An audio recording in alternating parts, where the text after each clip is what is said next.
Cliff Jumper. Commence countdown. 5, 4, 3, 2, 1.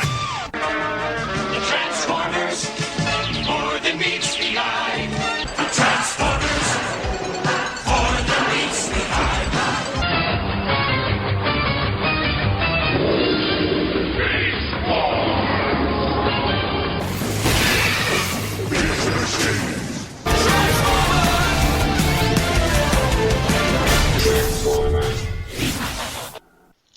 Hello and welcome to Transformers ToyCast. I am TFG1 Mike, and returning in what will probably be an explicit episode, just to let everybody know ahead of time, is my buddy PecanCtMichael. Hello.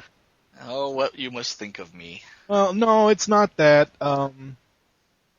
Somebody else that was listening to episode 7 didn't realize or didn't know that it was an explicit episode that we cursed, and I didn't mention it anywhere, so yeah. So I'd just like to mention it. Somebody let their 7-year-old listen to it and said, "Mommy, what does fuck mean?"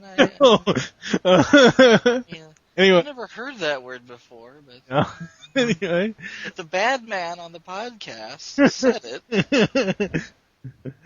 Oh boy. The bad man most likely being me. Yes, or me. I say fuck a lot too. I tend to, but I mean, it's just... I mean, that's the whole point of having an explicit podcast, even though ToyCast isn't listed as explicit, but, you know. Oh, well, my apologies. All of our other shows are, so I'm just used to it. Well, TFG1, I mean, was vulgar at times. It wasn't just vulgar, it was just out there. It was... No, well, yeah. Yes. It was just out there. Speaking of TFG1, I tried to get Steve had gotten Shout Factory to send him some promotional materials for G.I. Joe and Transformers a while ago. I emailed them today, asked them if I could possibly get a review copy of the complete series set, the Matrix set. Oh, sorry. Yeah. Only giving that out to mass-produced, mainstream sites and whatever. We're not giving you the $140 set. Sorry. Unfortunately. But if TFG1 was to have a new episode, or if it was to have a 25th episode, that's what it would be. It would be me and whoever else I decide to have on talking. Whoever else paid the $140 for the for the set. Hey, it's better than what they're doing for general release at Amazon. Amazon has a pre-order listing for it for October 20th when it's being generally released for $169.95. So I don't care if paying $148.40 on the Shout Factory site. It's only $8.40 tax, and it's free shipping. So, well, I think that you'll see it cheaper on, like if you went to Deep Discount DVD, you'd probably find it cheaper there. You'll most likely find it cheaper at like Target when they first release it. It'll go on sale or something. Or, if you wait, I doubt it'll go on clearance, but I mean, I'm often surprised at the things that go on clearance at Target. So, you never know. I mean, it may pop up somewhere cheaper. Yeah, but I mean, overall, if you look at what you're getting in that set, I don't... It's a good deal. Paying the $148.40 for it, So, what's been going on with you, sir? We haven't talked to you since TFG1 ended. What's been going on with you? Not much. I've kind of gone on a little hiatus as far as the Transformer collecting goes. I haven't really seen anything with the movie line that's caught my eye for the most part. I did pick up a leader class Shadowblade Megatron from the animated line. I got him on clearance at a Walmart. We were at a Walmart that we'd never been to before because we were passing through somewhere in Illinois, and they just had a big stack of them. I picked one up. But other than that, I haven't... That means I inherit your unopened leader class regular issue, right? And I want that figure, damn it. I think I picked mine up for like $20 on clearance at Amazon too, so it's sad that you didn't get that same deal. Yeah. But that was the last figure from the animated series that I didn't have. with the exception of the new ones that aren't really released yet. Aren't released yet, yes. Yeah. So yeah, that caps off my animated collection. And your housing projects are done, and I don't mean that as in housing projects as in the ghetto. Your home improvement In the projects. Yeah, yes, your home improvement projects are. that's right. Oh. Bitches love me throughout the projects. I'm gonna have to give you a link to that song too, just so you'll have some context. I've heard it. Thank you. Oh yeah. No. We're not going. Housing projects, yes. The siding is done. The deck is done. We also put a large swing set in the backyard from the boys. And right now, we're gonna do some landscaping in the backyard, just because it's the whole backyard's a wreck. All the grass is dead because we put huge pallets of siding and plastic wood on top of it. So, the whole backyard is a mess. So we're gonna do something about that. We'll probably do that next year. We'll wait until next spring or something. Plastic wood? How can wood be plastic? Well, the deck is made out of a material called it's by a company called Azek. It's Azek wood. It's literally, it looks like decking, but it's actually made out of PVC plastic. It feels like wood, but it's not wood. It'll never discolor. It'll never stain. It'll never break. So in Thompson's water seal, huh? You never have to. Yeah, you never have to restain it or reseal it or anything. Most likely, that deck will be here long after the house crumbles into the ground. Yeah. So living out on the deck. yeah, exactly. So I mean, it's a nice deck.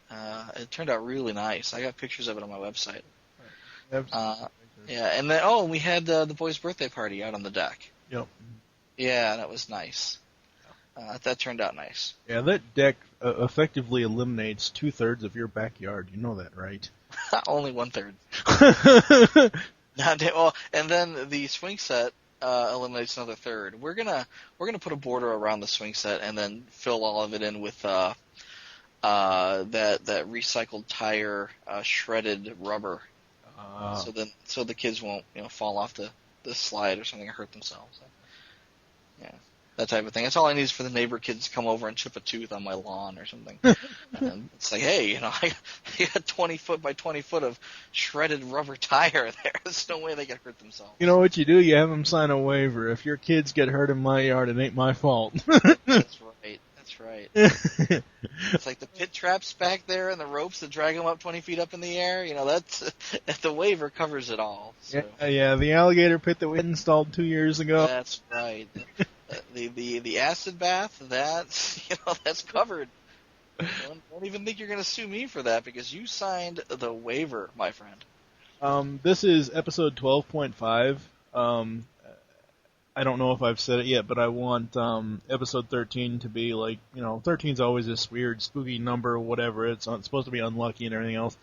I'm hoping that Pia will bring his Shattered Glass personality to episode 13 and talk about GoBots and Rock Lords. Nice. So that's why this is 12.5. This episode probably will not air until Tuesday or Wednesday of next week. We are recording this on Friday night, August 21st. Yeah, 21st. So I will go ahead and spoil this now. I have not spoiled it anywhere else other than Steve Megatron knows and my co-host on ToonCast, Kevin, knows. We on ToonCast have received awesome opportunity. This Sunday, August 23rd, we will be interviewing Larry Kinney, the voice of Lion-O. Lion-O! No way! That's way. That is awesome. Yes, we will be interviewing Mr. Larry Kinney this Sunday, August 23rd. That will be a special ToonCast episode. It will probably be released Monday or Tuesday. And then the regular ToonCast episode episode 13, The Snorts, will be released Wednesday. Yes, one thing I did not know about Mr. Kinney was he is also the voice of Count Chocula and Sonny the Cocoa Bird. I did not know that. I did not know that either. That is awesome. Doing research on him earlier this week, by the time this airs, earlier last week, and and yeah, I was looking at his IMDb thing, and I was looking at a couple other things, and I was like, wow. Oh. You know, you need to look up the Thundercats outtakes reel. Yeah, I've seen it. Yeah. No, well, it's really, really old. I mean, I heard it on like wave format like 10 years ago, but you should play that back for him and bring that up in a conversation. That would be hilarious. Ringing up the outtakes, but I don't know if we're actually going to play it back for him. Oh, he might not remember it unless it's in context, but yeah. You know, Lion-O calling Snarf a little fuck, and you know, that is hilarious. Yeah. That is some hilarious stuff. Yeah. Yeah. I don't know who did the voice for Panthro, but he had some funny. You want to know? It was Earl Hyman, who is actually, and I did not know this. Earl Hyman is Grandpa Cosby from the Cosby Show. No. If you watch an episode of the Cosby Show with the grandparents in it, yeah, you watch an episode of Thundercats that features Panthro predominantly. Yeah, it's him. Same guy. That's awesome. Yeah, I almost flipped out when I thought of that. I was like, "Wait, what? Yeah, that's Grandpa Cosby." I never knew that. I never associated that with it at all. And then I started, because I spent a whole week when we did our Thunder. That's my only problem with doing this interview, and it's not really doing the interview itself, but I wish I had the email address for Mr. Kenny, the contact information when we did our actual Thundercats episode, because that would have been awesome to have actually in the ToonCast episode for Thundercats. But that whole week before we recorded episode 5 for ToonCast, I was watching Thundercats all week, so I had Panthro's voice like drummed into my head. And then I believe it was Thundercats.org. It had did an interview with pretty much almost all of the voice actors from the show, and I did not know that was Grandpa Cosby. I'm like, wow, that is very cool. Yeah, I just saw. I read today an interview with the guy who did the voice for Lion-O. He seems like a really nice guy. Yeah, he is a really, really cool guy. Yeah, so that is cool. Wow, kudos to you, man. Yeah, so now I have two famous people that I will have interviewed under my belt. I have Stan Bush and Larry Kenny. Yeah, you totally got to put that on the resume. Oh yeah, very much so. Very much. That wouldn't work on my resume. Only I would be impressed with that. But no, that is terribly cool. Yes. And I must, again, Steve was on vacation, not this past week. This past weekend he was on vacation, and I had to record M-Wire last Thursday. Not yesterday, but a week ago yesterday, whatever. Anyways, so I had to find a replacement co-host for the Mission Impossible films, and I was like, oh crap, who am I going to find? And I have this one podcast host that follows me on Twitter. It's Chicken Pop Pod. It's another geek culture podcast thing. And Chris Stapleton joined me on M-Wire episode 6, and we talked about the Mission Impossible films and whatever else. And he had said that he had Larry Kenny's email address because he was going to do an interview with him, or he had done an interview with him or something. So I got to give big props out to Chris for letting me have that email address. So I could get that interview with Mr. Kenny. Very nice. I guess we can start talking about what our picks are for this episode. Why don't you go first? Okay. You've been picking on me for a while on this one, and I forget when it first came up, but I have had Revoltech Megatron, the Dustron leader, in my closet. And you're always making fun of my closet because it's chock full of Transformers and I can barely open the doors. But, I pulled out all of my 6-inch titanium toys and stacked them on top of my desk, which left me a bunch of room in my closet. So while I was rearranging things, I found Revoltech Megatron and put him up on top of the pile. Because I figured next time I talk with you, or if we ever did a ToyCast again, then I would bring him out and talk about him. So here on the desk is Revoltech Megatron and his disembodied head. He comes with 2 heads. One he's got on his shoulders, and then another one they just stick there in his package. And one of them has got like this kind of evil grin, and the other one's got the serious look. But it's the same Megatron head, though, right? It's not. No, it's the head. It's just the face. Yeah. That looks different. Yeah. Okay. Cool. Yeah. So he's kind of got the haha, my plan is coming together face, and he's got with the big grin, and then he's got the other face that's like, you're an idiot, Starscream. Yeah. Yes. Before we went on air this evening, you were going over his posability, and he is extremely posable. Rivals Megatron can do the splits, ladies and gentlemen. Not a lot of Transformers figures can do the splits. You don't see a lot of that, no. I don't see a lot of that. No, he's very, very posable. He's got what they call, Revoltech joints in both shoulders and at the hip level, and he's got them at the knees too. But the whole deal with a Revoltech joint is it's literally kind of like a ball joint wrapped in another ball joint. So it you get full movement out of both shoulders and his hips, and they ratchet. I mean, you can hear them, kind of clicking when you move him around. I keep thinking he's gonna break, but he won't. I mean, he's just really well put together. He can put both arms over his head. You can kind of spin the arm around completely, and then it kind of comes out like he can do jumping jacks. And then the elbows twist all the way around completely, and then they have their own little ratchet in there. The fists rotate around. He's got kind of this weird. I don't want to call it. It's like almost like a swivel joint up at the solar plexus level. So his shoulders are independent of his abdomen. So he can kind of twist there, and so it's kind of like the Classics Optimus Prime mold, where he swivels at two different places.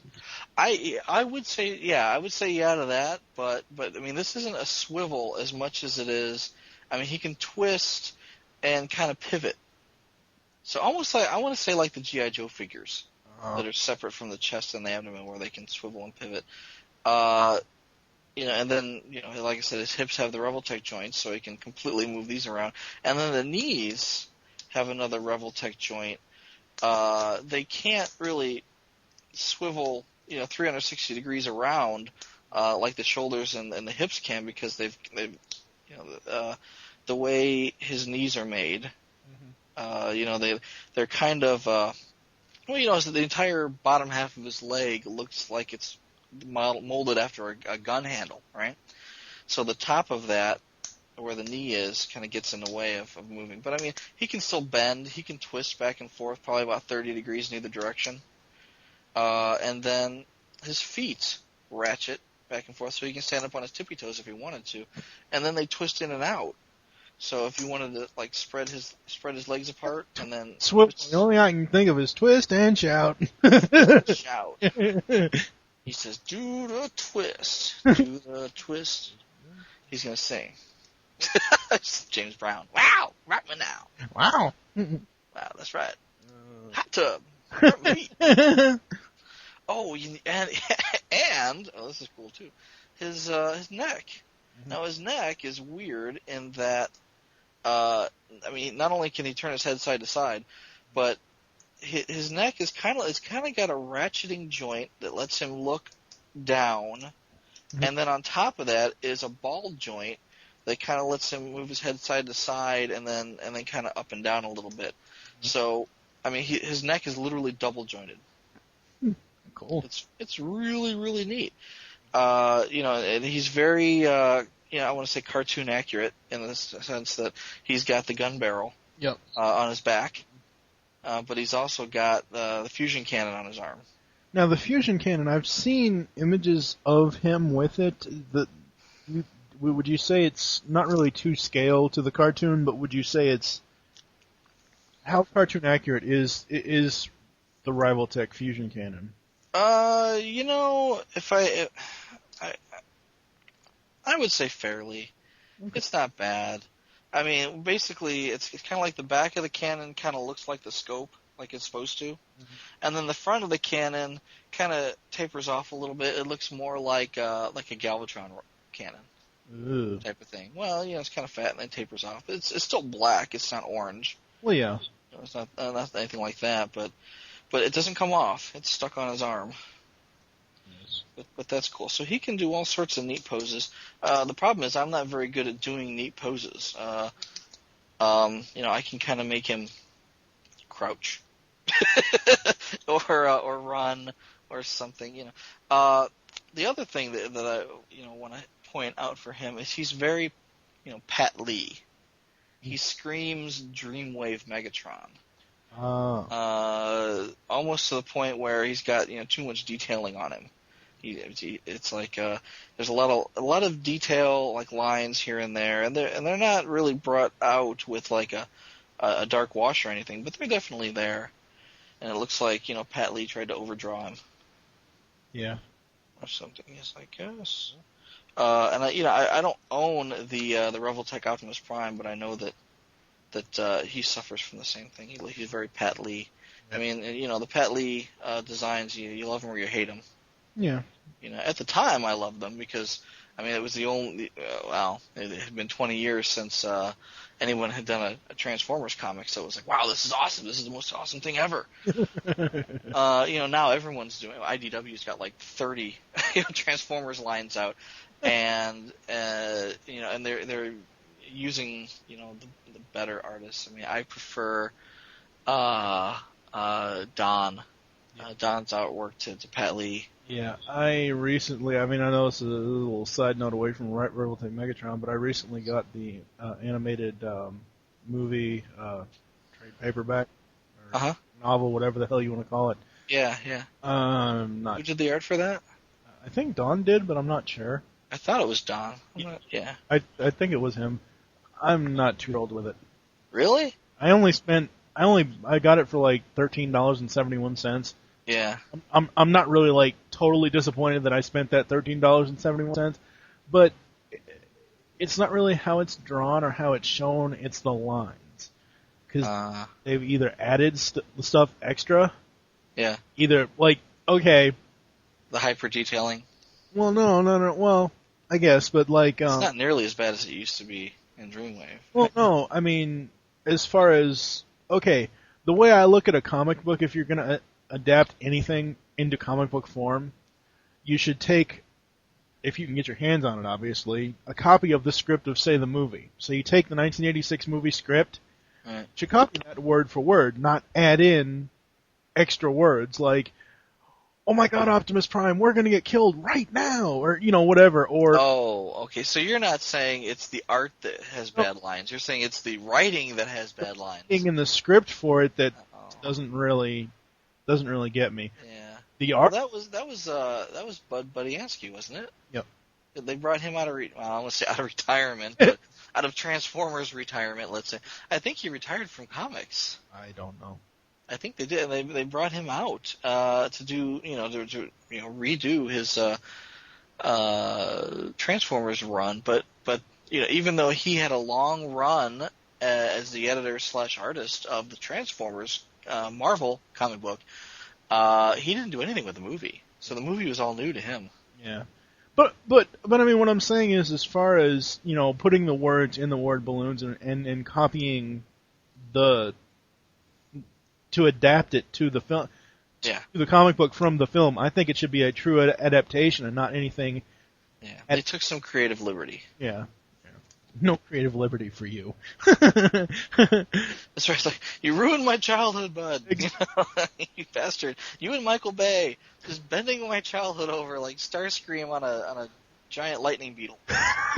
Michael Bay is raping my childhood. He's raping my lightning beetle.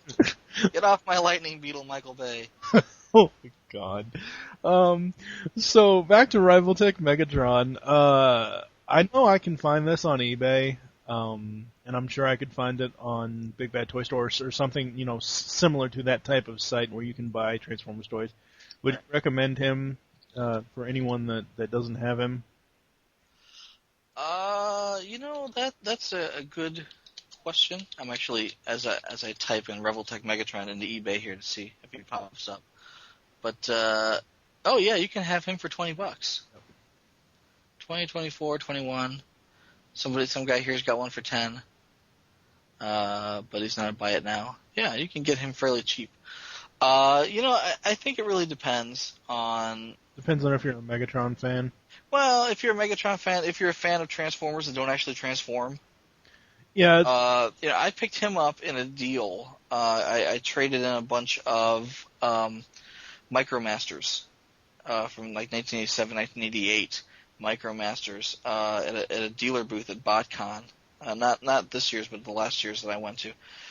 And they had him there, and he was already on sale, and it was a trade-in, and I said, hey, throw in a Revoltech Megatron too, because he looks cool. I mean, it wasn't the type of thing that I would have bought, but I mean, he just happened to be there, and I liked him. I think I would like to have a Starscream to go along with this one, a Revoltech Starscream. Have Starscream laying down and have Megatron's foot over top of him. Stomping on his head, yeah. You're an idiot, Starscream. Stomp, stomp, stomp. As far as Transformers that don't transform, I said to you off air, the Rivaltech line, because they are the for the most part, cartoon accurate robot forms. Yeah. I don't mind that because I look at it as a posable statue. They're Pat Lee accurate. We'll have to clarify that. Yeah. But I mean, Megatron looks just like his G1 self. For the most part, he does. Yeah, I mean, yeah, definitely. No, I mean, it's. But again, Pat Lee took some liberties. Yeah. And I mean, they're very evident in the figure. Yeah. But I mean, overall, it looks just like G1 Megatron. I mean, this is about as Megatron as you're gonna get. Yeah. So I think I would get him for that, but as far as non-transforming Transformers, I'm sorry, I'm not dropping $100 or even clearance prices on that ugly fucking Devastator. Oh, back on the Devastator. Yes. I honestly haven't spent much money at all on any of the movie line. Yeah. So I mean, I think I bought the first wave of the Scout class. Yeah. Just basically because they're not really movie line stuff. I mean, it could be argued that those are more traditional looking Transformers. But yeah, the rest of it, not really interested. I mean, the only way I would drop more than $10 on that Devastator on the non-transforming $10. Well, seriously, the only way I would drop more than $10 on that, that thing is if it had giant swinging Devastator balls. I will buy the one with the testicles. Yeah. Well, I mean, whatever. Use it as gongs or something. I don't know. That's terrible. Anyway, I mean, if you're into the Revoltech line, he's number 25 in the line. Definitely pick him up. He's got 3 extra hands that you can swap in and out with, and an extra head. He is very cool. He makes a very good display piece. As far as I'm concerned, he displays just as well already in the box, so I'll probably put him back in the box when I'm done playing with him now. But like I said, if you're a fan of the non-transforming Transformers, if you can handle that, or if you like the plastic statues, then this would be one to pick up. But like I said, I don't think I would have picked him up if I didn't already have an extra $20 in a trade-in value to blow. Yeah. And him just sitting there staring at me saying, "Buy me." Yeah, buy me now, or I will blast you with my fusion cannon. That's right. He said, "I look cool as shit. Pick me up." I was like, "All right, I'll do that." All right, we're gonna take a quick break, and then we will be right back with my pick. You're an idiot, Starscream. The Transformers, more than meets the eye. Autobots wage their battle to destroy the evil forces of the Decepticons. The Transformers, more than meets the eye. The Transformers, robots in disguise. Attack the Autobot commander! Call in a Decepticon leader! Transformers, Transformers, more than meets the eye. The Transformers from Hasbro. From across the galaxy to battle the evil Decepticons comes the ultimate Autobot hero, Optimus Prime. Transforming from big rig into powerful robot, he's the greatest Autobot warrior of them all. With a hidden battle platform, twin rocket launchers for double the damage, and a light and sound power pack for real battle action. And when Optimus talks, the Decepticons will run for cover. Transformers Generation 2. Optimus Prime is all you see here. Well, I have been itching to give my new wheels a spin. Besides, any species that could come up with a sweet ride like this can't be all bad. We are back, and I am going to be talking about Transformers Animated Deluxe Autobot Jazz. First of all, I didn't even know that Jazz was going to be in the show, and of course everybody knows by now how I felt about Animated at first because I never caught it in the first and second season because it was always on at 10:30 in the morning on Saturday, and I'm either out doing crap or I'm sleeping or I'm just not watching Cartoon Network, which really shouldn't even be called Cartoon Network anymore, bastards. Anyway, but once I eventually get the DVDs, I did see Jazz in the cartoon, especially the end of season, or well, the Elite Guard episode in season 2, and then all of season 3. Jazz is so awesome. Nice update. What are you laughing at? No, it's just Jazz. Yeah. Well, no, it's not just Jazz. Jazz is awesome. This is a super cool update to the 1980s G1 figure and the cartoon counterpart. I'm looking at the car mode of Jazz because I have two of them. I have one in car mode, one in robot mode. That's what I do with all my toys now. And I'm thinking of his back wheels, not the wheels themselves, but the brake lights and like the part where it's supposed to be his legs. That wasn't so big. Technically, this could be a hatchback, just like G1 Jazz. Even though this is meant to be a sports car, if you shrunk the size of the wheel enclosures, like the white around the wheels, it could be a hatchback, just like G1 Jazz. See, this is no fair, too, because you've got one in robot mode and one in vehicle mode, so you can kind of compare without having to transform them. What is yours in? I've got one in robot mode, and he's holding his nunchucks. Mine is, too. Now that I'm like really looking at the car mode, because I have it in my hand, I almost wish that the headlights, there's a black piece on the headlights that show that the headlights are, I guess, open or whatever. I almost wish that black piece would close down over the headlights, kind of like to have more functionality. That would be awesome, though, wouldn't it, to have that kind of a detail?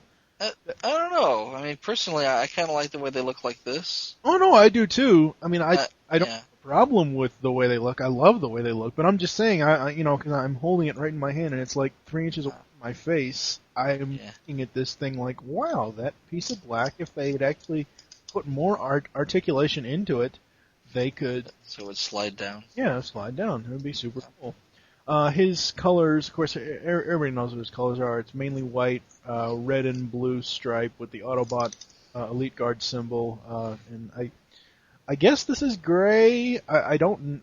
As far as the mirrors and the nunchuck / exhaust pipes, I think it's more of a silver, but I guess you could call it gray. I'd call it a gray. Yeah. I don't know. I mean, I would see it as a dark silver, but that's just me. Overall, I love the car mode. He rolls very, very, very well. It's almost like he's not even a toy. It's almost like he's a real car. Yeah, I like how the rear lights kind of look like missiles. Yep. Yes, they do. I dig that. Yeah, that's so awesome. It's like protruding brake lights. Brake lights fire at you. Well, I think he makes a very good, G1 homage. Oh, yes. An homage. Yes.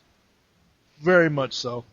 And I like the way that all of his, and of course this is the majority of the animated line anyway, majority of his, I guess you could call it robot kibble, is on the bottom of him, which obviously when you have him in car mode, you're not going to be able to see the bottom of him unless you pick him up.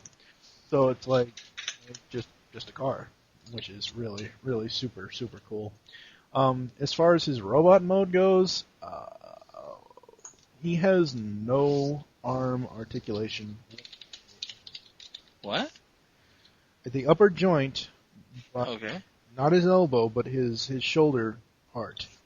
He Yeah. has absolutely no arm articulation because of the headlight. Or not the headlight, the rearview mirror. Like, you can bend his elbow up, but his shoulder will not move down. Well, I mean, his shoulder's on not only is it on a ball joint, so that he can move that shoulder 360 degrees, but it's got kind of a notch at the top of it, so you can put his arms straight out. Well, maybe And then on top of that, he's got a bicep swivel joint. maybe I'm doing it wrong then, because I don't know. The way I've got mine, these shoulders don't move except for back, like if you're going to transform him back into car mode. Huh. I don't know, maybe, like I said, I don't have any problem with him. I mean, I can do all sorts of neat things with him. I mean, I'm not saying it's, well, like I said, maybe it's just me doing something wrong with the figure. Then he's got a double hinge joint at the elbow level. Yeah. Oh, I know that, yeah. I'm not saying that, I don't know, it's just my experience with it, whatever. Right. Like I said, maybe You might have it caught on there somehow. Yeah, I don't know. Or it could be the fact that the wheels that turn in are blocking it. I don't know. Oh, that's possible. Maybe yeah, maybe. Are the wheels supposed to turn all the way in so they're horizontal, or are they supposed to be? No. They're still there. I mean, you can still see half the wheel from the sides. Okay, so they're supposed to be diagonal. Yeah. I'm sorry, folks. I mean, that you can. Don't be afraid to push them in a little bit farther. Like the center of the tire is pushed up almost behind that gray bumper. So I mean, don't feel like you can't push them in tight. Okay. Now you hear it click? Yep. Yeah, that's it. Now your shoulders should be well below the rearview mirrors. All right. Let me get this other one in here. Damn it. See, I think the only problem I have with mine is he's got a little bit of blue paint behind his head, and that kind of bothers me. A little thing, but other than that, I mean, he's nicely posable. He swivels at the chest, and then he's got further ball joints at the hip level. Yeah, I don't like this whole swiveling at the chest thing, but the whole bottom doesn't swivel. I don't know. Yeah, I think it does, but I don't know. Mine does. So I mean, you know how I don't know if you've ever played MechWarrior? No. Where if you're kind of marching and your legs are going forward, but you can swivel the whole chest portion to the left and to the right to kind of shoot at things. Yeah. But yeah. So I mean, while you're walking, you can still turn the upper body off to one side. Overall, I do like his robot mode. I like the fact that they've made him. Obviously he's a ninja in the, Cyber Ninja, whatever the hell they called it in the cartoon, I forget. Cyber Ninja. Whatever. Yeah, he's cool. He's really cool. I like the, again, the detailing that goes into these animated figures, and we can all, cry and bitch and moan how we're sad to see the show is gone. Had to end sometime. Shut up. I like, I would have been happy with a season 4. I think there's a lot of unanswered questions there. I fully expect there to be a movie to wrap it up. Hopefully. I know Derek Wyatt's got stuff on his plate right now, but I think as soon as the movie line has died down a bit, I seriously think they'll be looking at a movie. And I'm hoping they'll try to launch those last remaining animated figures concurrently with I don't want to say a season 4 movie, but that's literally what it would be. It would be a season 4 movie. Yeah, it'd be kind of like Rebirth. Kind of like Rebirth. Except cool. Well, Rebirth was in two forms. It was in air form as far as, episodic, and it was in movie form where there was no episode breaks. Anyway, the cool thing about the animated line, just, as far as Jazz and a lot of them, find really cool ways to get the weapons on the car modes. Like the exhaust pipes are the nunchucks. They are the weapons. So you don't actually have to... It's not like the G1 toys, like with Astro Train, because actually I have Astro Train, G1 Astro Train right here, where his gun, you really can't put it anywhere on him. I mean, I can, set it on top of him, but it doesn't... Right. So I think that was really cool of them, how they worked the weapons into the actual alt modes. They have a place to stow away so you don't lose them in the bottom of your toy box. Yes, that was very, very cool. If you look at, G2 Jazz... they kind of solved that problem by drilling a giant hole in the top of the car, so then you can kind of slide the gun into it. Yeah, it was just a really bad fix, and most people lost the gun anyway. The only issue now that I'm looking at him in robot mode, the only issue I have is the hood in robot mode, the red, white, and blue striped hood. It looks like it can bend down. It looks like it can, but I'm not gonna try to even have it do that. But bend down where?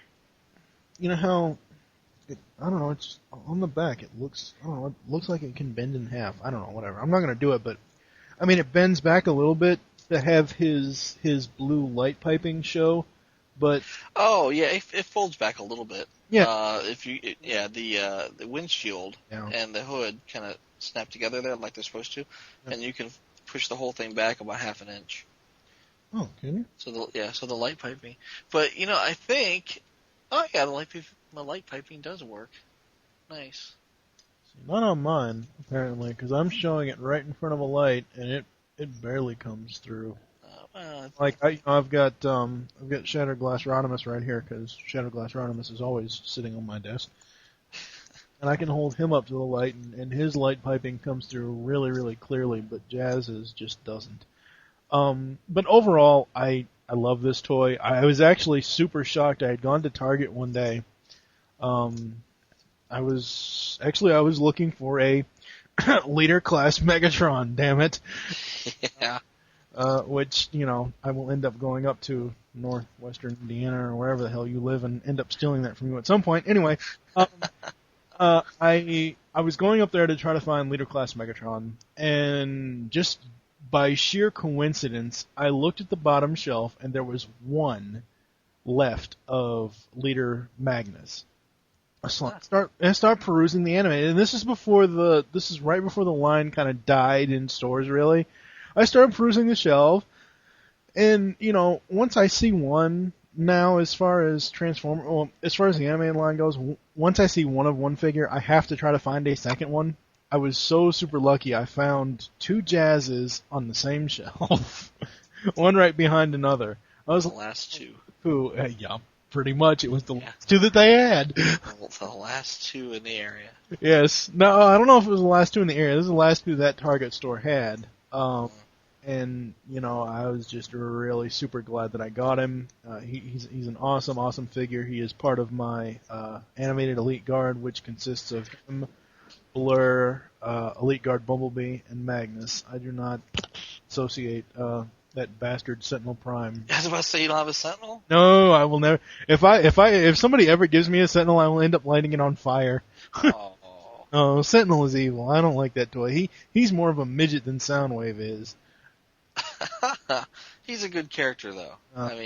And good in the sense that you hate him, and therefore he's full of character. So yeah, yes, I think he's worth a pickup, even if you're only going to get the one. No. That's just the way I feel. I just cannot see buying that toy. If they made the toy a little bit bigger, I mean, not really size class bigger, but bigger within the deluxe size class, and not such a friggin' midget. Oh yeah. I could probably see it, but I just can't see that. I was surprised they didn't release like a Voyager size. God, they didn't. Yeah. So I would highly recommend him to people. If you can find him. go pick him up. I don't think you're going to be able to find one anymore. You can find him online. I was really surprised. Well, most of the Walmarts in the area, the Walmarts, the Targets, the Kohl's, places that I frequent for looking for toys, don't have any more animated stuff left. You may occasionally find, a single Voyager toy that just won't sell, like an atomic lug nut that just won't sell. Yeah. But I mean, the place that I found the Shadow Blade Megatron, they had a lot. They had like they had like swoops, and I did see the Sentinel Prime, and I was surprised because when I was looking for a swoop, this was a year ago, I couldn't find any, and this place still has them on the shelf. Cool. So I was surprised, but they've got those right now, right next to the 4 or 5 shelves worth of movie class toys. Yes. Overall, even if you have to go on eBay or, somewhere like that, Big Bad Toy Store, EntertainmentEarth.com, whatever, I'm sure you can find them online somewhere. I had, another thing that always prompts me to go out and get toys sometimes, besides just seeing the characters on the show, is YouTube reviews. And I had watched some little kid doing a YouTube review of Jazz, and apparently he's a giant Jazz fan. He has like one of every Jazz of almost every line or whatever. Really? I don't know. It's been so long since I've seen the review, but he had like different Jazzes along with animated Jazz. Uh-huh. He's Does he have his Action Master Jazz on display next to his animated Jazz? I don't know. I have like I do on my desk right here. No, he didn't have him. No. Sure, I don't know. But anyway, the point he said in the review, you should really try to find this figure. You're probably not going to be able to find it. It's actually kind of rare. And as soon as he said that, and I went up to Target and I found 2 of them at the same store. Yeah. How rare is a figure like that? I don't think he was short packed. No, if that's what they mean. So yeah, that's pretty much it for the discussion today, I guess. I guess we can go into what we've picked up recently, which you kind of already mentioned, Shadowblade Megatron. At the beginning of this month, August, I finally got a Nemesis Prime. I need another one now, though, unfortunately, because, as I've said before, I have 2 of everything, so I can have one in one mode and one in the other. You're going to get 2 Nemesis Primes? I've already got one. Those are kind of expensive. I paid on eBay. I think I paid $37.11 with shipping. No, that's not awful. That's including shipping. Yeah, that's not awful. I've seen them people scalping them for like $100. They were San Diego Comic-Con exclusives. Yes. Not last year. Maybe what was last year? Well, the year before that, I forget. Well, but immediately after Comic-Con, they went on sale on the Hasbro toy store for $20. Yeah. Well, that's the same thing that happened with Soundwave this year. He was on sale for $40, I think, at Hasbro Toy Shop. I think I might be wrong about the price, but that's apparently the way that Hasbro does it now. Is they will make it a Comic-Con exclusive or whatever. Yeah. The Monday after the Comic-Con ends, they will put it on their website so everybody else who couldn't get to the convention gets it.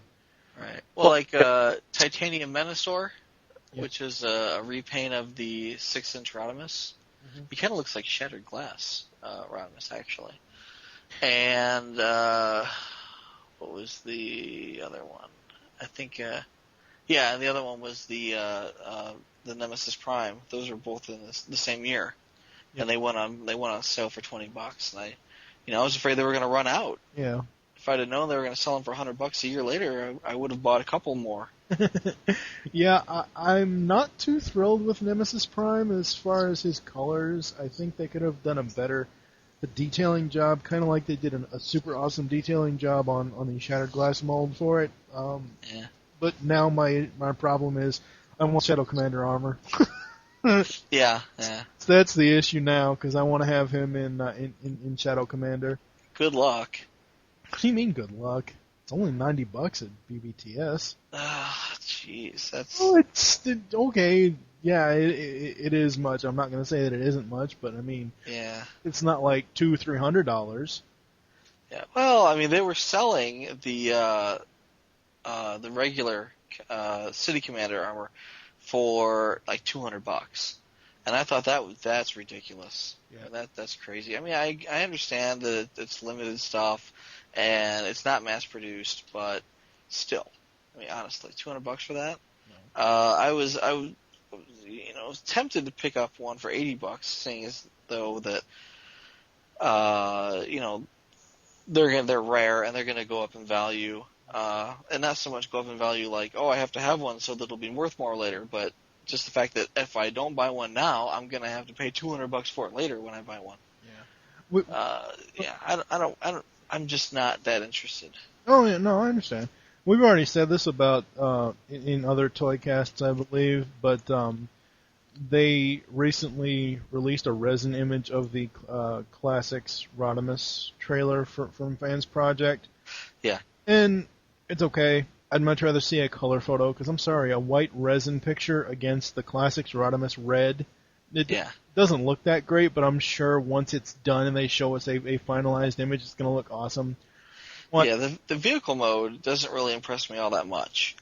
Yeah. But I'd like to see the robot mode. I want to see what the Classics Rodimus looks like when he's actually wearing the armor. And like what they did with the City Commander, it's like parts of it come out apart and become his armor, and then a huge chunk then basically pops off and becomes a gun. Yeah. And it's like, wow, I mean, well, here's what you did with all that kibble that you couldn't find any room for. It suddenly becomes a giant gun, twice as big as the figure. Yeah. And it makes me wonder how much of that trailer for Rodimus, or Rodimus Prime at that point, is going to end up being a giant kibble gun. I don't know. It'll be neat to see. I think it would be extremely different from the City Shadow Power Commander, because those figures, that Classics Optimus Prime mold, those are all Voyager class, and because the Rodimus mold, or the Rodimus size class for that is deluxe, I would think it would be a lot less bulkier. Oh, I thought you were going to say cheaper. No, well, and I'm thinking, no, that one's going to be $150. No. But on the same topic of Fans Project, and I've said this before, and other people said this before on other episodes of ToyCast recently. I want to see them do a Shattered Glass trailer. Seriously, I want to see them do a Shattered Glass trailer, and I want it to be outlined in black, and have the green the green tail lights in the back of the trailer, and just the whole trailer be purple and just outlined in black. What I'm going to say this again. The argument that I gave when you first told me that you believed that they had broke the mold after they did the TFCon version of this. And I said, you know what, that's not true. And as cool as the TFCon City Commander version was, I said they're not going to break the mold, and the reason is because there's still money to be made. Yeah. They can still make money on this, and that's really the driving force, is how much money can we make from this mold. We made it in this color, great. We made it in black, more money. We made it in Diaclone colors, more money. We made it in our original colors with chrome for the Japanese market, more money. And that, there's most likely, I would probably guarantee this, more people own Shattered Glass Optimus than people that own the San Diego Comic-Con version of the Nemesis Prime. Nemesis. There's probably 2,000 copies of that versus 1,500,000 copies of Nemesis Prime. So I wouldn't doubt it if that they've exhausted their color palettes. They can't make any more reasonably. So they say, wouldn't it be cool if we released it in purple for those people who care? Yeah. There's money to be made there. Yeah. Somebody like you, I'm sure there's a lot of other people who will buy one. Yeah. I might buy one. I mean, I think that would be terribly cool, especially if they went the Shattered Glass route and wrote little sayings on it, like "Till all are gone," or something like that on the side of it. They kind of personalized it. And it's a garage shop. They could definitely do something like that. And, in my own defense about that information that I said to you, was that was false information that was given to me. That wasn't me saying... No, a lot of people thought that. Yeah. It wasn't just you. I mean, I'm not throwing you under the bus. I'm saying a lot of people were saying that, and I was the first one to call bullshit and say, no, there's money to be made here. This isn't Hasbro. They're not going to make one and then maybe repaint it again at once and then say, okay, that's the last time we're ever going to use this until the Universe line 3 years down the road. These guys, are trying to make as much money as they possibly can off this one mold. Now, when and if, the Rodimus paint ever comes out, the Rodimus mold ever comes out, they're going to release it in clear. They're going to release it in black. They're going to release it in shattered glass version. And they're just going to keep doing it. They're going to have chrome parts for the Japanese market. They are going to re-release this thing as many times as they can in order to recoup as much money as they can. And once they've paid off the original money they've sunk into it, to the research and development, to pay off the toy companies in Japan or in China who actually crank out the things, after that, it's profit. And they're going to try to pull out as much profit as they possibly can out of it. I mean, it's just why else do it? Yeah. I mean, granted, hey, we do it because we're fans and we love it, but you do it to make money. Let's be honest. Oh yeah, very much so. And I'm not arguing that point. So, yeah. Mm. They're not going to break the mold on that one either. No, but I think that would be super, super cool. No, it would be cool. And like I said, they have the ability to do that because, they're not Hasbro. They don't have to continuously crank out new products, every 6 months or so. They could literally sit back and just repaint City Commander every 6 months, and people would continue to buy it. And that, again, would just be, pure profit. I would never, and it's just me. I want the shattered, not shattered. I want the Shadow Commander set, but I will never buy the City Commander set only because I'm sorry. I've always had this opinion of Ultra Magnus. He, as far as the toy goes, he is basically a repaint of every Optimus Prime mold. They did not actually anywhere in the series, as far as I know, from any line, actually make a true Ultra Magnus mold. They basically just repainted Optimus Prime. And I think that's sad. I mean, yeah, you can have a separate head or a different... Oh, yeah. No, once Pat Lee put a white Optimus Prime in his comic book. At that point, every Optimus Prime mold that came out from that point forward got a white repaint. Then they called it a white and pale blue repaint, and they called it Ultra Magnus. Mm-hmm. Yeah, I don't like that at all. But that's the cool thing about the City Commander is that he's literally the Ultra Magnus armor. He's the powered armor. That goes around the white repaint, just another white repaint, Right, and I mean, I agree with that, but I mean, just having the Classics Magnus by himself without the armor, I would never own that because it's basically a white Optimus Prime. I mean, I bought him. I don't know if he has a separate... I don't know if his mouth is open-mouthed on that... No, he's the same toy. Oh, he's the exact same toy, but... The difference is he came packaged as a 2-pack with Skywarp. Well, he was... And I'm a Seeker junkie. I'll buy all the Seekers. I don't care. Well, he was 2-packed with Prime, with the original Classics Prime. Did they? Yeah, I've seen it on eBay. It's interesting. Okay, I don't have that one. But, I mean, I would have opened it anyway, so I guess it doesn't matter. I believe it's the same toy. They may have. I don't know. It's all semantics. I thought they released a Jetfire and a Prime together. No, not as a 2-pack. And I don't have that one.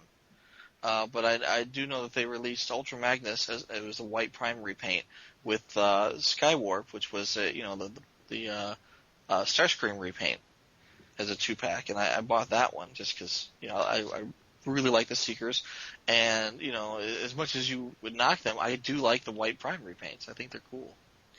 Well, No, it's not that I knock them as Optimus Prime repaints. Yeah. It's that I knock the fact that they are using that as a characteristic for Ultra Magnus.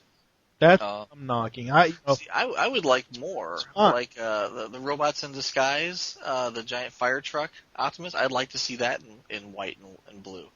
I think that would make. I mean, granted, there was already an Ultra Magnus in that series, and he wasn't a white repaint of Optimus Prime. But I think I'd like to see that mold in white and blue. I think that would be cool looking. Yeah, I don't know. Yeah, I say make more. Go back and re-release them as Universe figures. Well, when the movie line dies down, Universe will come back. They're probably going to release the animated figures under Universe, and then they're going to churn out just repaints of previous lines, just like the old Universe toys did. And I loved that. I've got the original molds. Of course, I'm going to buy the repaints. Yeah. Just because he's terribly, terribly cool. Oh wow! What? Looking on eBay on my iPhone, there is a City Commander set on auction. The shipping is $12.50. The current bid is up to $41.01. Wow! I wonder how much that's going to sell for. I saw one. I was looking at watching it, and it went for I think like $120. Yeah. And I said, I'm not going to pay that much. Yeah. Actually, looking at my toy closet here.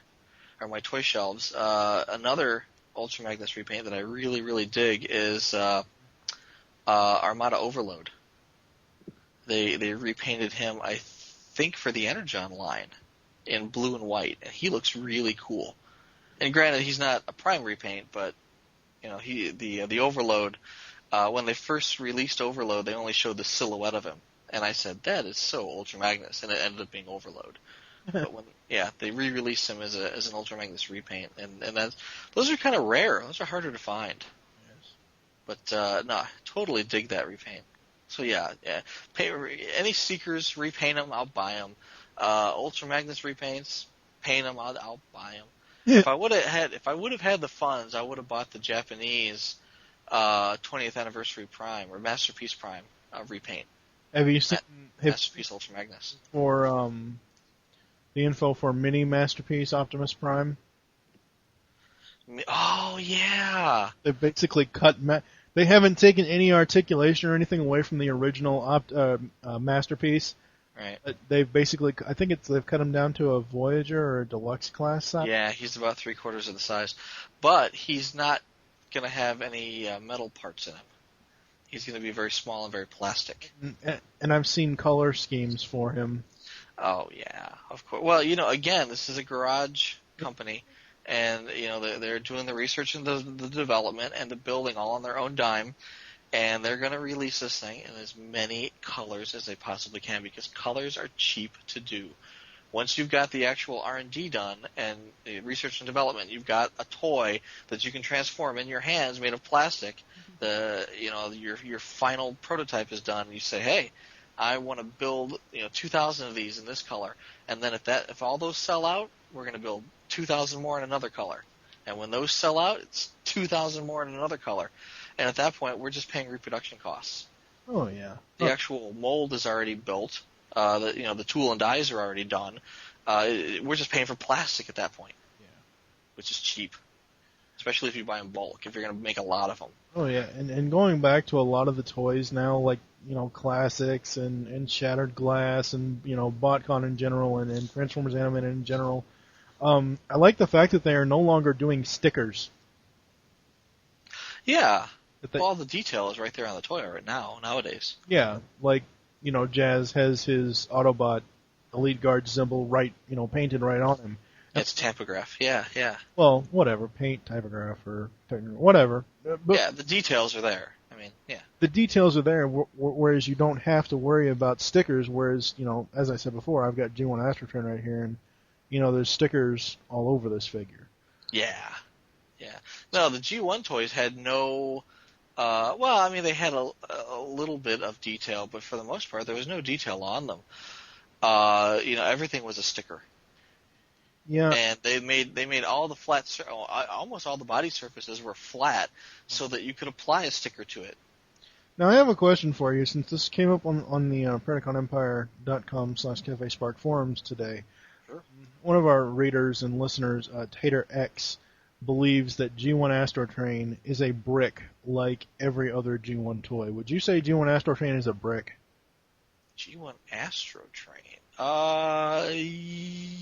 Yeah, I would actually. Why? He's not a brick compared to almost every other G1 toy. Well, think about it. And first of all, let's remove every other G1 toy from that statement and just say, true or false, Astro Train is a brick. No. Astro Train in train mode, he's literally almost a solid piece of die-cast metal. Mm-hmm. The train wheels, I think, are flopped down, and that's it. That's pretty much him. I want to say space shuttle mode, the sides of the train flop down, and the nose cone pops out one end. Yeah. And that's it. That's pretty much your transformation. Robot mode, his legs don't move. The nose cone flops back in, and then the train stands up.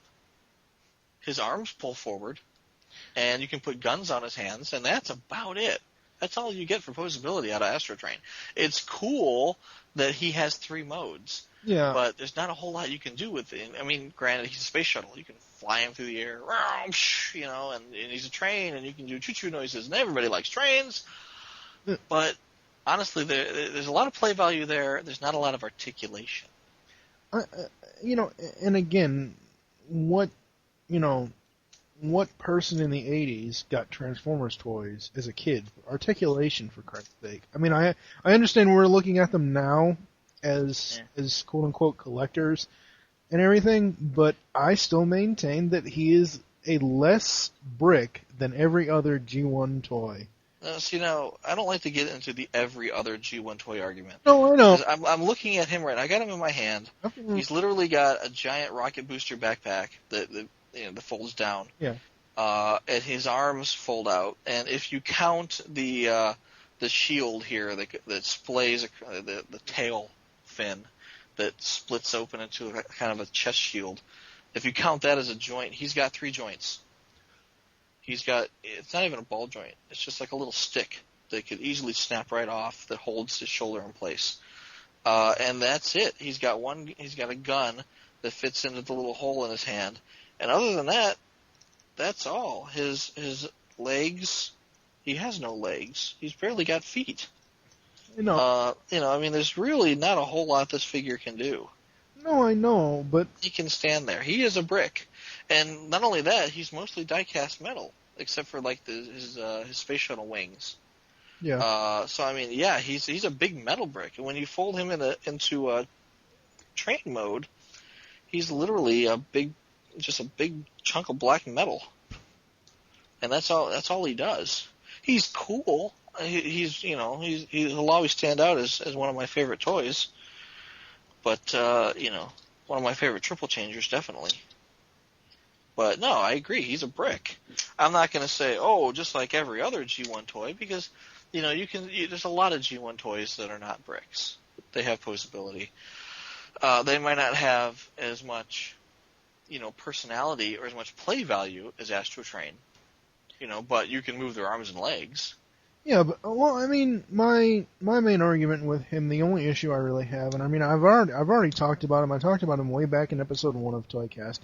But my main argument is, and again, comparing him to almost every other G1 toy, just in general, is less of a brick than all the others. Okay, compare him to Optimus Prime, and yeah, I know that's a stretch, but at least Astro Train has the resemblance of a crotch joint. Optimus Prime has a bumper. I know it's, it's whatever. It's nothing but semantics, and it's nothing but opinions as far as... There's no joint at the crotch for Astro Train. Yeah, there's not a giant bumper either. His crotch... granted, he looks like he's got a waist, right? But it doesn't move. There's no articulation there. Yeah, I know, but still. Anyway. He can't do a dynamic running pose. No, I know that, but he actually looks more like... Okay, outside of his wings in robot mode, Yeah. and outside of the giant booster backpack, which is what obviously what the boosters turn into once you reveal his head.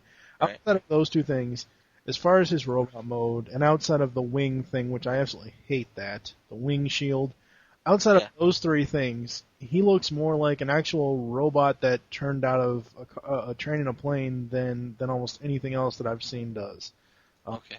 Well, granted, yeah. Like I said, there's play value there because you see him and he looks cool, and he turns into toys that you can actually play with that are cool, but not a lot of posability.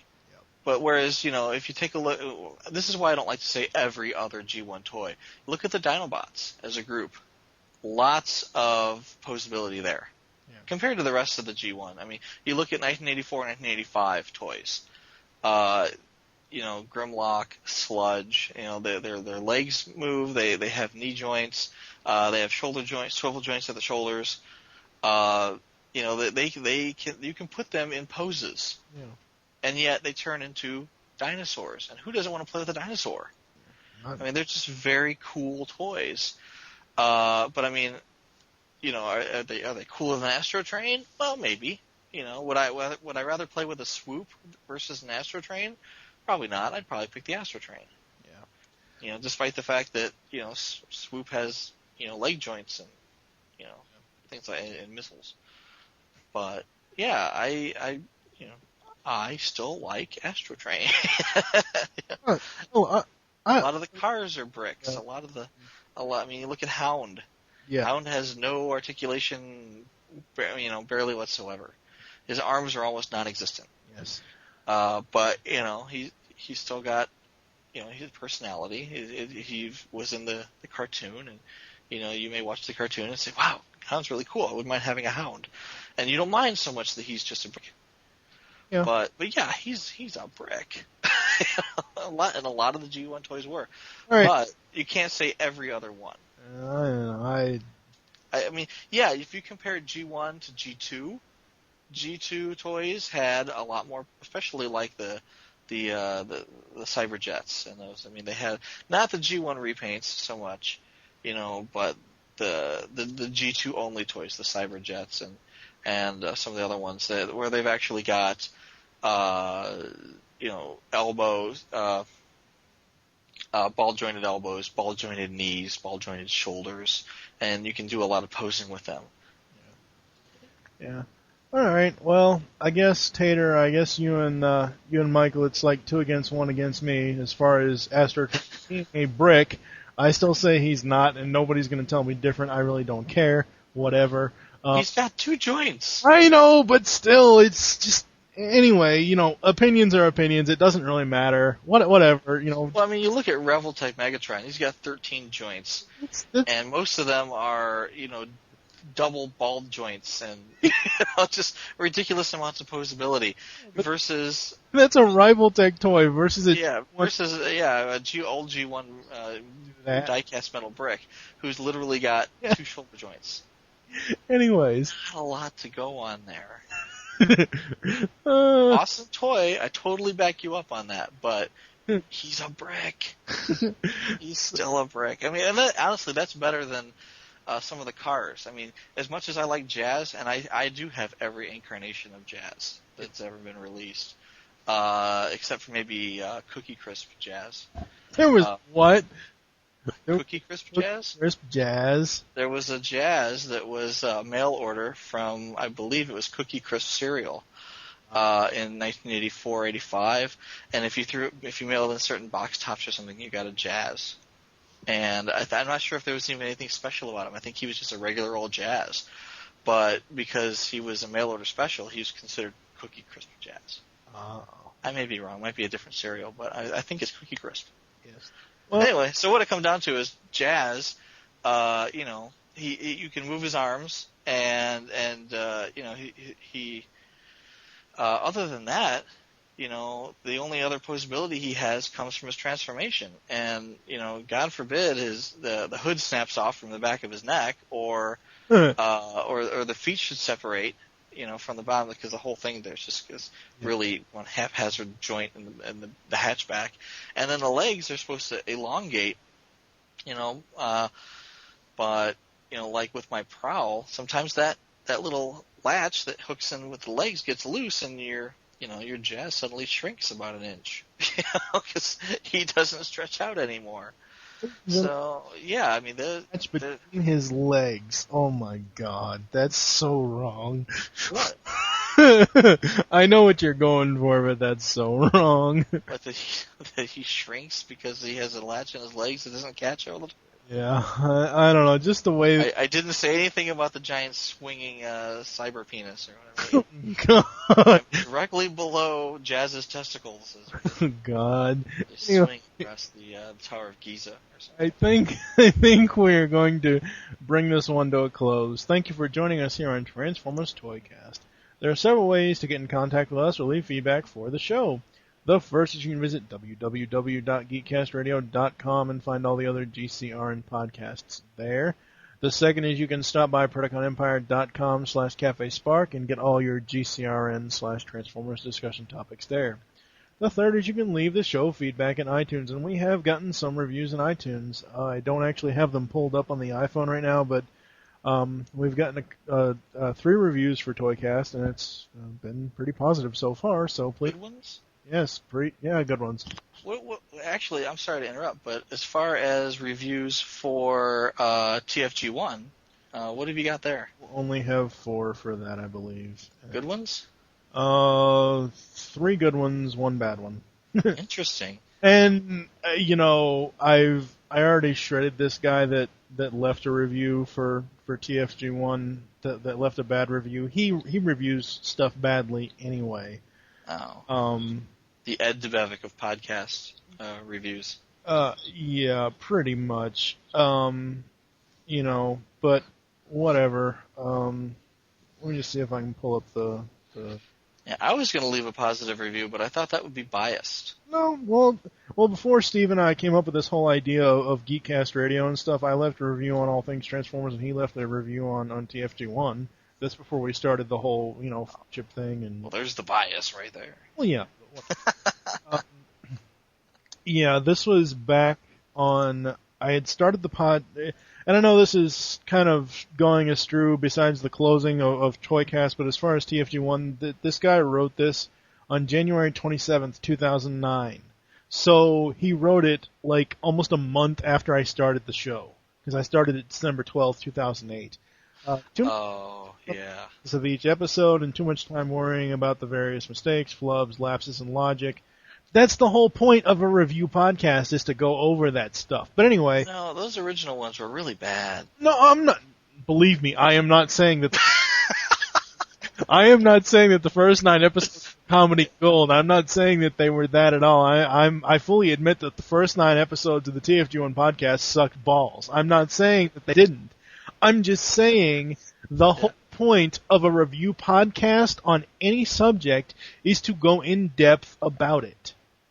Yeah, well, no, I agree, but I mean, again, I think he was right in the sense that there were a lot of mistakes. There was a lot of worrying over, I made that mistake.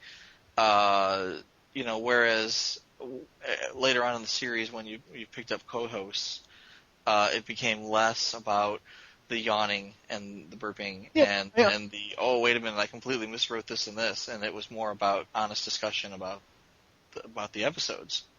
Yeah, no, I fully admit that again.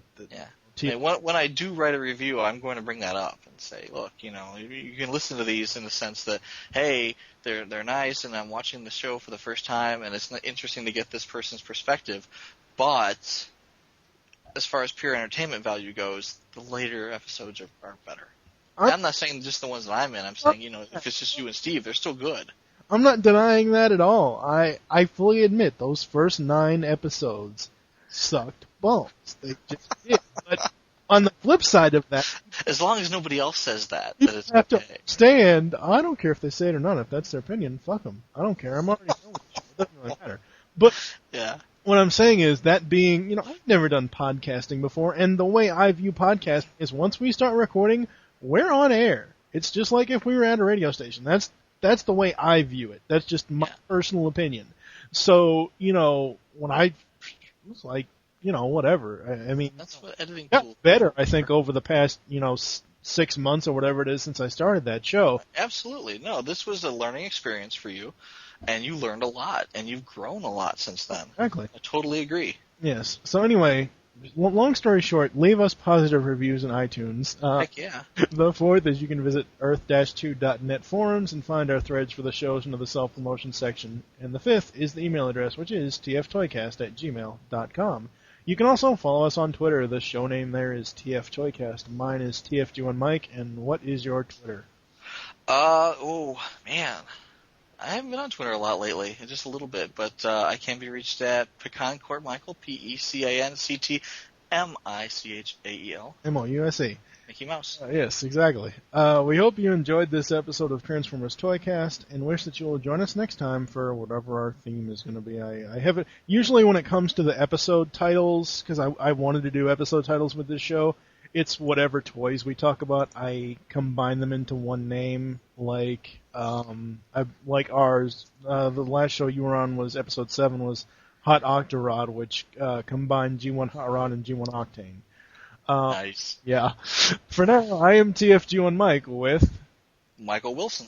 saying the mortal words of Optimus Prime, transform and roll out, and thank you for listening. Until next time.